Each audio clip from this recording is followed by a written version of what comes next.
ربیع الاول عرب ایک مبارک مہینہ ہے۔ اس مہینے میں وہ ہستی دنیا میں تشریف لائی جسے پروردگار عالم نے قیامت تک کے لیے اپنی آخری حجت اور روئے زمین پر اپنی حتمی ہدایت دے کر مبعوث فرمایا۔ رسول اللہ صلی اللہ علیہ وسلم نے جہاں دین پہنچانے کی یہ ذمہ داری بے کم و کاست ادا کی، وہاں اپنی سیرت و کردار سے رہتی دنیا تک ایک بے مثل نمونہ حیات بھی تاریخ کے سپرد کیا۔ یہ مہینہ اگر آپ سے تعلق کی یاد تازہ کرنے، آپ کی سیرت و سوانح کو جاننے، آپ سے محبت کے جذبات کو بڑھانے کا سبب بنے تو یقیناً ایک نعمت سے کم نہیں ہے، لیکن انسان بالعموم حقیقت سے ہٹ کر نظریات اپناتا ہے اور اپنے تعلق کے اظہار میں اعتدال کو چھوڑ کر افراط و تفریط کا شکار ہو جاتا ہے۔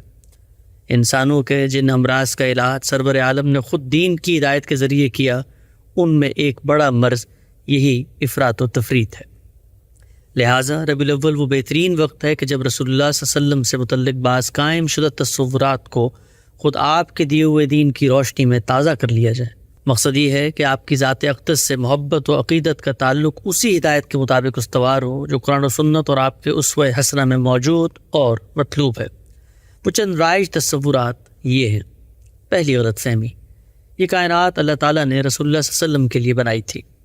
ایسی کوئی بات دین اسلام کے کسی ماخذ میں موجود نہیں ہے۔ اس کے بالکل برخلاف قرآن ہمیں یہ بتاتا ہے کہ اس کائنات میں انسان کی تخلیق کا مقصد اس کے عمل کا امتحان ہے۔ ارشاد ہوا ہے، بہت بزرگ، بہت فیض رساں ہے وہ پروردگار جس کے ہاتھ میں عالم کی بادشاہی ہے اور وہ ہر چیز پر قدرت رکھتا ہے، وہی جس نے موت و زندگی کو پیدا کیا تاکہ تم کو آزمائے کہ تم میں سے کون بہتر عمل کرنے والا ہے۔ سورہ ملک۔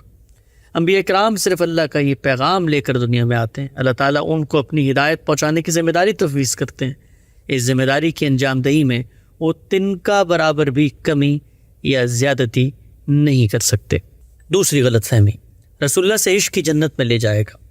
جنت میں جانے کے حوالے سے جو معیار قرآن مجید میں موجود ہے اور جو معیار پوری زندگی خود رسول اللہ صلی اللہ علیہ وسلم نے پیش فرمایا، وہ یہ ہے کہ انسان اللہ پر سچا ایمان رکھے، اس کی شریعت پر عمل کرے، اس کے پیغمبروں کو اللہ کا فرستادہ مانے، ان کی اطاعت کرے، اس لیے کہ وہی اللہ کی ہدایت پہنچاتے ہیں، ان سے محبت رکھے، ان کے حکم کے آگے سر تسلیم خم کرے، آخرت پر پختہ ایمان لائے، نیک عمل کرے اور اخلاقی برائیوں سے بچا رہے۔ تیسری غلط فہمی، سارے نبی تیرے در کے سوالی۔ قرآن مجید نے ہمیں یہ بتایا ہے کہ اللہ کے نزدیک دین ہمیشہ سے ایک ہی رہا ہے اور وہ اسلام ہے۔ اسی دین کو دنیا کے کونے کونے تک پہنچانے کے لیے اللہ تعالیٰ نے انبیاء کرام کا سلسلہ جاری فرمایا۔ اس سلسلے کے پہلے پیغمبر سیدنا آدم تھے۔ یہ ابلاغ اللہ نے قوموں کے انتخاب کے ذریعے بھی کیا۔ اس سلسلے میں امام الرسول کی حیثیت سیدنا ابراہیم کو حاصل ہے۔ اس مشن کے لیے نبوت ان کی ضروریت میں خاص کر دی گئی۔ رسول اللہ صلی اللہ علیہ وسلم انہیں کے بیٹے سیدنا اسماعیل کی قوم میں مبعوث کیے گئے، لہٰذا آپ صلی اللہ علیہ وسلم ان بے شمار پیغمبروں میں سے دین اسلام کے آخری رسول ہیں۔ تمام انبیاء کی ہدایت عالمی، آفاقی اور اصل اسلامی کی تھی۔ قرآن مجید انبیاء میں سے کسی ایک کی مطلق فضیلت کے تصور کی نفی کرتا ہے، چنانچہ اس نے اہل ایمان کی صفت بیان فرمائی ہے۔ ان کا اقرار ہے کہ ہم اللہ کے پیغمبروں میں سے کسی کے درمیان کوئی فرق نہیں کرتے، اور انہوں نے کہہ دیا کہ ہم نے سنا اور سر اطاعت جھکا دیا۔ البقرہ۔ چوتھی غلط فہمی، بھر دو جھولی میری یا محمد۔ قرآن مجید ہمیں یہ بتاتا ہے کہ انسانوں کے لیے رزق اور مال و اولاد کے فیصلے اللہ کرتا ہے۔ طوفانوں، زلزلوں اور آفات سے لے کر بارش برسانے تک کے تمام امور اللہ کے اذن پر منحصر ہیں۔ گویا تمام کائنات کے نان تنہا اللہ رب العزت کے ہاتھ میں ہے۔ ان معاملات میں نہ کوئی اس کا ہمسر ہے، نہ شریک و سہیم۔ لہٰذا سیدنا آدم سے لے کر محمد رسول اللہ صلی اللہ علیہ وسلم تک سب اسی کے بندے ہیں، اس کے محتاج ہیں اور اسی کی عنایت کے طلبگار ہیں۔ وہ اسی کی منشا کو پورا کرنے کے لیے جیتے رہے اور اسی کی رحمت کی امید میں دنیا سے رخصت ہوئے۔ ارشاد ہوا ہے، تم اعلان کرو اے پیغمبر، حقیقت یہ ہے کہ اللہ یکتا ہے، اللہ سب کا سہارا ہے، وہ نہ باپ ہے، نہ بیٹا، نہ اس کا کوئی ہمسر ہے۔ سورۃ الاخلاص۔ پانچویں غلط فہمی، حاضر و ناظر۔ رسول اللہ صلی اللہ علیہ وسلم ایک انسان تھے، انسان کی حیثیت میں پیغمبر منتخب ہوئے اور اپنا مشن پورا کر کے انسانوں ہی کی طرح دنیا سے رخصت ہو گئے۔ قرآن مجید نے یہ بتایا ہے کہ خدا کے نیک بندے جب دنیا سے رخصت ہوتے ہیں تو ان پر عنایتوں کا آغاز کر دیا جاتا ہے۔ وہ عنایتیں کیسی ہوتی ہیں؟ انسانی عقل اس کا شعور نہیں رکھتی۔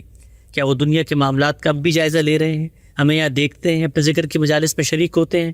یہ سب دعوے ایسے ہیں کہ جن کی کوئی دلیل کسی دینی ماخذ میں موجود نہیں ہے۔ لہٰذا ان امور کے حوالے سے ہم کوئی بھی دعویٰ اللہ تعالیٰ کی تصدیق کے بغیر محض اپنے تخیل سے نہیں کر سکتے۔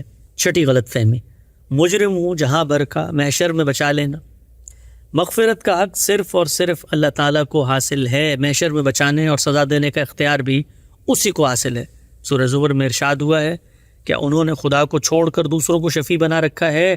ان سے کہو کیا وہ شفاعت کریں گے خواہ ان کے لیے اختیار میں کچھ نہ ہو اور وہ کچھ نہ سمجھتے ہوں؟ کہہ دو کہ شفاعت تمام تر اللہ ہی کے اختیار میں ہے، زمین و آسمان کی بادشاہی اسی کی ہے، پھر تم اس کی طرف لوٹائے جاؤ گے۔ چنانچہ جہاں بھر کا مجرم بننے کی سزا سے کوئی نہیں بچا سکتا، وہاں اللہ انصاف کریں گے، اور انہوں نے یہ بیان کر دیا ہے اس دن جب وہ بولیں گے جنہیں رحمان اجازت دے اور وہ صحیح بات کہیں۔ سورۃ النبأ۔ لہٰذا نبی کی شفاعت کا مطلب یہ نہیں ہے کہ مجرم کو بچا کر انعام یافتہ بنا دیا جائے۔ شفاعت بندے کی طرف سے توبہ، رجوع، ازالے اور استغفار کے بعد خدا کی بارگاہ میں عذر قبول کرنے کی درخواست ہے، اور اللہ کے ہاں ایسی درخواستیں میرٹ پر قبول یا رد ہوتی ہیں۔